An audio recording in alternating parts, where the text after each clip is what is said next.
कृष्णा, अरे कान्हा, अशा खोड्या तू करू नकोस. आम्हाला दही दूध विकण्यासाठी बाजारात जायचे आहे. अजून बरीच कामही बाकी आहेत. नंदकेलाला तूच जर आमचा असा रस्ता अडवला तर कसे होईल? मथुरेच्या बाजारी आम्ही कसे जाऊ? उशीर झाल्यावर घरी सगळे रागवतील. त्यांना काय उत्तरं देऊ? यशोदा मैयाला सांगून तुला बांधूनच ठेवायला सांगते. अशा धमकीवजा विनवणी गवळणी कृष्णाला देत असत. परंतु हा जो द्वाड लबाड काना आहे ना, तो कोणाचेच ऐकत नाही. त्याला दही दूध मिळाल्याशिवाय तो काही गवळणींची वाट सोडत नाही.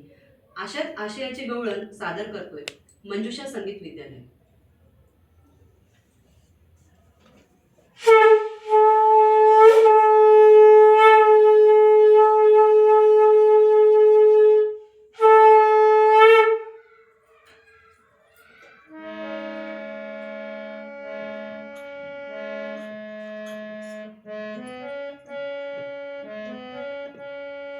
हरे कृष्णा हरे कान्हा हरे कृष्णा हरे कान्हा नको करू तू शिरजोरी.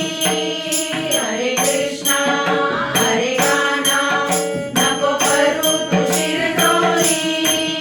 मला जायचं मथुरे बाजारी. मला जायचं मथुरे बाजारी. मथुरे बाजारी.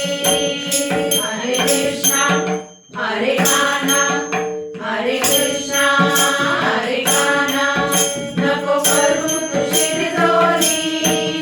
हरे कृष्णा हरे कान्हा नको करू तू शिरजोरी. मला जायचं मथुरे बाजारी. मला जायचं मथुरे बाजारी.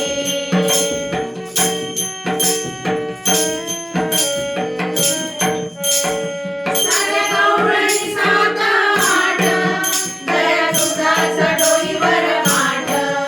साऱ्या गवळणी सात आठ दया दुधाचा डोईवर माठ. हरे कृष्णा हरे कान्हा दूध येईल माघारी. हरे कृष्णा हरे कान्हा दूध येईल माघारी. मला जायचं मथुरे बाजारी. मला जायचं मथुरे बाजारी. हरे कृष्णा हरे कान्हा हरे कृष्णा हरे कान्हा नको करू तू शिरजोरी. हरे कृष्णा हरे कान्हा नको करू तू शिरजोरी. मला जायचं मथुरे बाजारी. मला जायचं मथुरे बाजारी.